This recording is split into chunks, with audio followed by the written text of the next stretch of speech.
Hi friends, എല്ലാ പേർക്കും ഷീബാസ് കിച്ചണിലേക്ക് സ്വാഗതം. ഇന്ന് ഞാൻ വന്നിട്ടുള്ളത് റവയും തേങ്ങയും ഉണ്ടെങ്കിൽ രാവിലെ 10 മിനിറ്റിൽ തയ്യാറാക്കി എടുക്കാൻ പറ്റിയ നല്ല ടേസ്റ്റി ആയിട്ടുള്ള ഒരു ദോശയുടെ റെസിപ്പിയുമായിട്ടാണ്.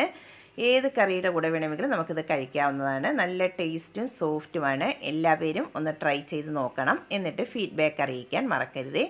വീഡിയോ ഇഷ്ടമാകുന്നെങ്കിൽ ഒന്ന് ലൈക്ക് ചെയ്തും കൂടെ സപ്പോർട്ട് ചെയ്യണേ. എന്നാൽ നമുക്ക് ഈ ടേസ്റ്റി ആയിട്ടുള്ള ദോശ എങ്ങനെയാണ് തയ്യാറാക്കി എടുക്കുന്നതെന്ന് നോക്കാം. അതിനായി ആദ്യം ഞാനിവിടെ ഒരു മിക്സിയുടെ വലിയ ജാർ എടുത്തിട്ടുണ്ട്. അതിലേക്ക് 1 കപ്പ് റവ ചേർത്ത് കൊടുക്കാം. റവ എടുക്കുമ്പോൾ വറുത്തതായിരുന്നാലും വറുക്കാത്തതായിരുന്നാലും ഏതായാലും കുഴപ്പമില്ല. ഞാനിവിടെ വറുത്ത റവയാണ് എടുത്തിട്ടുള്ളത്. ഇനി അതിലേക്ക് 1/2 കപ്പ് തേങ്ങയും കൂടെ ചേർത്ത് കൊടുക്കാം. ഇനി അതിലേക്ക് ഒരു 5-6 ചെറിയ ഉള്ളിയും കൂടെ ചേർത്ത് കൊടുക്കുന്നുണ്ട്. ചെറിയ ഉള്ളിയും കൂടെ ചേർത്ത് കൊടുക്കുമ്പോൾ ദോശയ്ക്ക് നല്ലൊരു ടേസ്റ്റ് ഉണ്ടാകും. അതുകൊണ്ടാണ് ചെറിയ ഉള്ളിയും കൂടെ ചേർത്ത് കൊടുത്തിട്ടുള്ളത്. ഇനി അതിലേക്ക് ആവശ്യമായിട്ടുള്ള ഉപ്പും കൂടെ ചേർത്ത് കൊടുക്കാം. ഇനി ഇത് അരയ്ക്കാൻ ആവശ്യമായിട്ടുള്ള വെള്ളവും കൂടെ ഒഴിച്ചു കൊടുക്കാം. ഞാൻ ആദ്യം ഇതിലേക്ക് 1 കപ്പ് വെള്ളമാണ് ഒഴിച്ചു കൊടുത്തിട്ടുള്ളത്. എന്നിട്ട് അടച്ചു വെച്ചതിന് ശേഷം നന്നായിട്ട് ഇനി ഒന്ന് അരച്ചിട്ടെടുക്കണം. നമുക്ക് അരയ്ക്കുമ്പോൾ വെള്ളം ആവശ്യമുണ്ടെങ്കിൽ ബാക്കിയും കൂടെ ചേർത്ത് കൊടുക്കാം.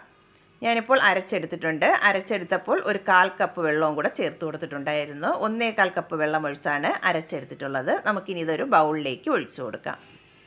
ഇതിപ്പോൾ ബാറ്റർ നല്ല തിക്കായിട്ടാണ് ഇരിക്കുന്നത്. നമുക്കിതിലേക്ക് കുറച്ച് വെള്ളത്തിൻ്റെ ആവശ്യവും കൂടെ ഉണ്ട്. ഞാനിതിലേക്ക് മിക്സിയുടെ ജാറിലേക്ക് ഒരു 1/2 കപ്പ് വെള്ളവും കൂടെ ഒഴിച്ചിട്ട് അതും കൂടെ ഇതിലേക്ക് ഒഴിച്ചു കൊടുക്കുന്നുണ്ട്.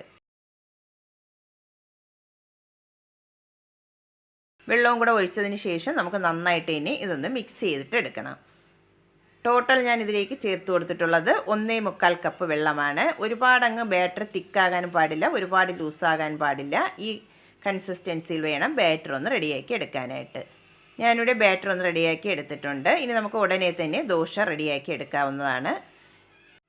ദോശ ചുടാനായിട്ട് ഞാനിവിടെ ഒരു ദോശത്തവ സ്റ്റൗവിലേക്ക് വെച്ച് കൊടുത്തിട്ടുണ്ട്. നന്നായിട്ട് ഇനി ചൂടായി വന്നതിന് ശേഷം അതിലേക്ക് കുറച്ച് ഓയിലൊന്ന് ബ്രഷ് ചെയ്ത് കൊടുക്കാം. ഇനി അതിലേക്ക് നമുക്ക് 1 സ്പൂൺ മാവ് അതിലേക്ക് ഒഴിച്ചു കൊടുക്കാം. എന്നിട്ട് ജസ്റ്റ് അതുപോലെ ഒന്ന് പരത്തിയിട്ടെടുക്കണം. ഒരുപാടിട്ടങ്ങ് പരത്തിയെടുക്കണ്ട, ജസ്റ്റ് ഇതുപോലെ ഒന്ന് പരത്തിയെടുത്താൽ മതിയാകും. എന്നിട്ട് നമുക്കിതൊന്ന് അടച്ച് വെച്ച് കൊടുക്കാം. എന്നിട്ട് ഒന്ന് മുകൾ ഭാഗം ഒന്ന് ഡ്രൈ ആയി വരുന്നതിൽ നമുക്കിതൊന്ന് അടച്ച് വെച്ചിട്ട് കുക്ക് ചെയ്തിട്ട് എടുക്കണം. ഇതിപ്പോൾ മുകൾ ഭാഗം ഒന്ന് ഡ്രൈ ആയി വന്നിട്ടുണ്ട്. നമുക്ക് അടപ്പൊന്ന് തുറന്ന് നോക്കാം.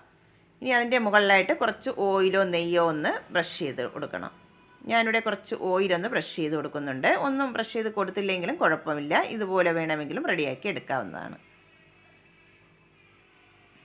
എന്നിട്ട് നമുക്കൊന്ന് മറിച്ചിട്ട് കൊടുക്കാം. ഫ്ലെയിം ഒരു മീഡിയം ഫ്ലെയിമിൽ വെച്ചിട്ട് വേണം ഇതൊന്ന് റെഡിയാക്കി എടുക്കാനായിട്ട്. ഒരുപാട് ഫ്ലെയിം കുറച്ച് വെച്ച് കൊടുക്കരുത്. ഒരു മീഡിയം ഫ്ലെയിമിൽ വെച്ചിട്ട് വേണം ദോശ റെഡിയാക്കി എടുക്കാനായിട്ട്. മറിച്ചും തിരിച്ചും ഇട്ട് 2 വശവും നന്നായിട്ട് ഇനി ഒന്ന് ചെറുതായിട്ടൊന്ന് കളറെല്ലാം ഒന്ന് മാറി വരുന്നത് വരെ നമുക്കിതൊന്ന് വേവിച്ചിട്ട് എടുക്കാം. ഇതിപ്പോൾ 2 വശവും നന്നായിട്ട് ഇനി ഒന്ന് കുക്കായി ആ കളറെല്ലാം ഒന്ന് ചേഞ്ചായി വന്നിട്ടുണ്ട്. ഇത്രയും മതിയാകും. ഇനി നമുക്ക് പാനിൽ നിന്നും മാറ്റിയെടുക്കാം. ഒരു ദോശ ഇവിടെ റെഡിയാക്കി എടുത്തിട്ടുണ്ട്. നമുക്കിനി ബാക്കിയുള്ള ദോശകളും ഇതുപോലെ ഒന്ന് റെഡിയാക്കിയിട്ട് എടുക്കാം. എല്ലാ ദോശയും ഞാനിവിടെ റെഡിയാക്കി എടുത്തിട്ടുണ്ട്. രാവിലെ ഒരു 10 മിനിറ്റിൽ തന്നെ നമുക്കത് തയ്യാറാക്കി എടുക്കാൻ പറ്റും. നല്ല ടേസ്റ്റും സോഫ്റ്റുമായിട്ടുള്ള ദോശയാണ്. ഏത് കറികളുടെ കൂടെ വേണമെങ്കിലും നമുക്കിത് കഴിക്കാവുന്നതാണ്. എല്ലാ പേരും ഒന്ന് ട്രൈ ചെയ്ത് നോക്കണം. എന്നിട്ട് ഫീഡ്ബാക്ക് അറിയിക്കാൻ മറക്കരുതേ. വീഡിയോ ഇഷ്ടമാകുന്നെങ്കിൽ ഒന്ന് ലൈക്ക് ചെയ്തും കൂടെ സപ്പോർട്ട് ചെയ്യണേ. ആദ്യമായിട്ടാണ് കാണുന്നവരുണ്ടെങ്കിൽ പ്ലീസ് ഒന്ന് സബ്സ്ക്രൈബ് ചെയ്യാനും കൂടെ മറക്കരുതേ. എന്നാൽ നമുക്ക് പുതിയൊരു വീഡിയോയുമായി കാണുന്നതുവരെ താങ്ക്സ് ഫോർ വാച്ചിങ്.